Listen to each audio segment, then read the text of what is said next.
بولتے جی ہم ہیں ٹناٹن سنی. کیا ہے؟ ٹناٹن سنی. میں ہمیشہ بڑی عاجزی سے ہاتھ جوڑ کر عرض کرتا ہوں، برا نہیں مانیے گا، میں کوئی اپنی علمیت نہیں جھاڑ رہا، خدا کی قسم نہیں. شعور کی بیداری مقصد. آپ میں جو ٹناٹن سنی بیٹھا ہوا ہے نا کہ میں ٹناٹن سنی، عوام کی بات کر رہا ہوں، علماء کی نہیں. اجتماع ختم ہو جائے میرے پاس آئیے گا، میں ذریات اہل سنت میں سے 3 کویسچن آپ سے کروں گا، اس کے جواب دے کے بتائیے. آپ میں سے بہت سو کو تو یہ نہیں پتا ہوگا کہ ضروریات اہل سنت کہتے کس کو، وہ کون کون سی چیزیں، اور ضروریات اہل سنت کا مطلب کیا ہے. اور بنے ہوئے ٹناٹن سنی ہے جی ہم ٹناٹن سنی. بھائی سنی اہل سنت سے بنا ہے. اہل سنت اسے کہتے ہیں جو اہل سنت کے عقائد کا حامل ہو، اسی لیے مکتب فکر بنے نا. بھئی شیعہ کون ہے؟ جو اہل تشیع کے عقائد رکھتا ہے. دیوبندی کون ہے؟ جو اہل دیوبند کے عقائد رکھتا ہے. وہابی کون ہے؟ جو وہابیہ کے عقائد رکھتا ہے. تو سنی کون ہے؟ جو سنیوں کے عقائد رکھتا ہے. عقائد کا تعلق کہاں سے ہے؟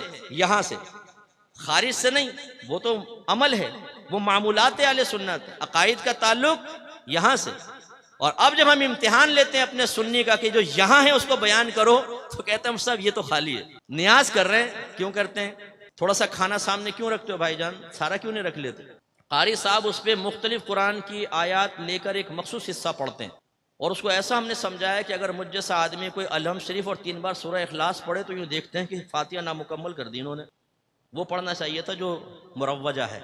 اچھا چادر کیوں چڑھاتے ہیں؟ اپنے آپ سے سوال کر لیجیے گا جا کر، یہ مزار پہ چادر کیوں چڑھاتے ہیں اور اتنی ساری کیوں چڑھاتے ہیں؟ اور منت کیوں مانتے ہیں آپ چادر کی؟ کریں اپنے آپ سے سوال ذرا.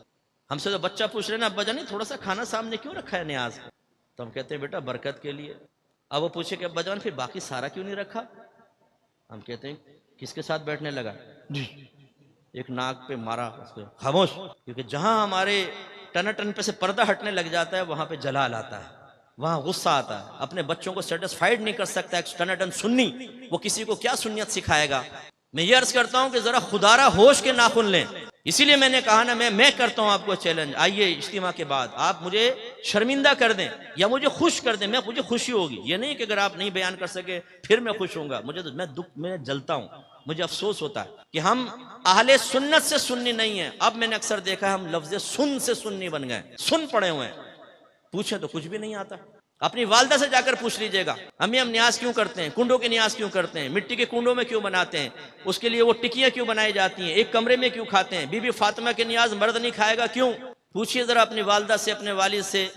وہ کہیں گے بیٹا ہمارے تو بڑے ایسے کرتے ہیں ہم وہی کرتے ہیں. ہمارا یہ ہے ہماری سنیت. حالانکہ عقیدے کا تعلق یہاں سے ہے، آپ کے ذہن میں ہونا چاہیے. آپ ماشاءاللہ حنفی ہیں، مقلد ہیں، لیکن اگر ایک بچہ ہم سے پوچھتا ہے کہ ابا جان یہ تقلید کیا ہوتی ہے، اس کی مجھے تعریف تو بتائیں، شرعی تعریف، تو ابا جان تقلید کی صحیح شرعی تعریف نہیں بتا سکتے. اگر بچہ کہے جی ہم نے عالم سے سنا ہے کہ چاروں امام حق ہیں، امام اعظم، امام شافعی، امام مالک، امام احمد بن حنبل، لیکن ہم صرف امام اعظم کے پیچھے کیوں چلتے ہیں، ہم کیوں نہیں امام شافعی، امام مالک کے پیچھے چلتے ہیں، تو ابا جان کے پاس معقول جواب نہیں ہوگا.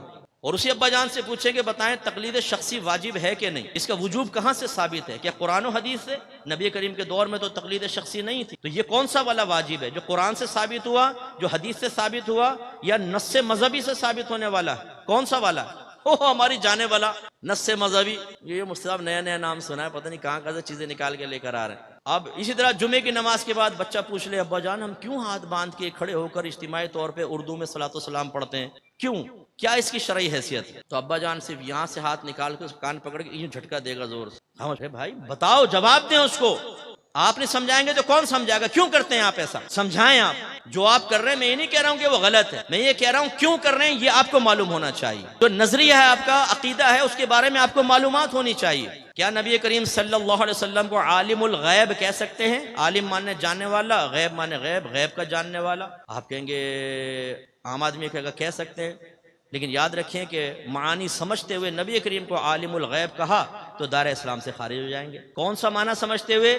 کہ لفظ عالم الغیب ایک مخصوص ٹرم ہے، یہ اس ذات کے لیے استعمال ہوگی جس کے پاس علم غیب ذاتی ہو، عطائی نہ ہو. تو عالم الغیب حقیقتاً اللہ تبارک و تعالی.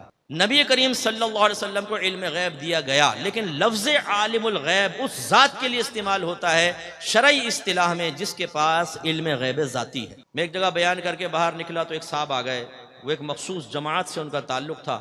انہوں نے کہا کہ آپ نے بھی بیان کیا تو اس میں ایسی اپنے حدیثیں بیان کی جس سے ایسا لگتا ہے کہ نبی کریم صلی اللہ علیہ وسلم کو علم غیب حاصل تھا. میں نے کہا جی. کہنے لگا میرے پاس دلائل ہیں کہ آپ کو علم غیب حاصل نہیں تھا. اس نے ایک ڈائری کھولی, اس میں آیات حدیثیں بہت ساری. میں نے کہا میں بعد میں اس پہ بات کرتا ہوں, پہلے مجھے بتائیں غیب کس کو کہتے ہیں. تھوڑی دیر سوچتا رہا, کہنے لگا اچھا میں بعد میں تیاری کر کے آؤں گا. میں نے کہا جا تیاری کر. تو میرا تیر نشانے پہ لگ گیا. اکثر ایسی ہوتا ہے, ایک پی ایچ ڈی صاحب آئے, بھائی ناراض مت ہوئیے گا, ہمارے استاد عبدالستار سعیدی صاحب فرماتے ہیں پی ایچ ڈی کا مطلب پھرا ہوا دماغ. کہ پی ایچ ڈی کرنے کے بعد شخصیت پہ پی ایچ ڈی کی ہے, مفتیان کرام کو چیلنج کر. ایسے ایک پی ایچ ڈی مجھے مل گیا, کہنے لگا لوگ کہتے ہیں جمعہ فرض ہے, میری تحقیق یہ ہے کہ وہ واجب. میں نے کہا فرض کسے کہتے ہیں اور واجب اس کی تعریف بت. تھوڑا سوچتا رہا, کہہ رہے بعد میں آؤں گا. جا بیٹا بعد میں. اب وہ ایک لڑکا میرے ساتھ کھڑا ہوا تھا, سنی لڑکا, اس نے یہ سن لی. کچھ دن بعد مجھے ملا, کہنے لگا اکمل بھائی میں نے نا آج ایک شخص کو لاجواب کر دیا. میں نے کہا کیسے؟ کہنے لگا ایک نا دوسرے کو, ہمارے آدمی کو سمجھا رہا تھا کہ نبی کریم کو علم غیب نہیں, میں بیچ میں کود گیا اور میں نے کہا تجھے غیب کی تعریف پتہ ہے؟ تو وہ گھبرا گیا. میں نے کہا جا پہلے تیاری کر کے آ پھر آنا. میں نے کہا شاباش. کہنے لگا لیکن میں ڈر رہا تھا کہ مجھ سے نہ پوچھ لے غیب کی تعریف کیا ہے. کمال دیکھیں آپ, یہ ہے ٹناٹن سنی. عقیدہ بیان کروں گا, عقیدے کا دفاع کروں گا, تشریح خود نہیں آتی, وضاحت خود نہیں آتی, معرفت تامہ خود حاصل نہیں ہے.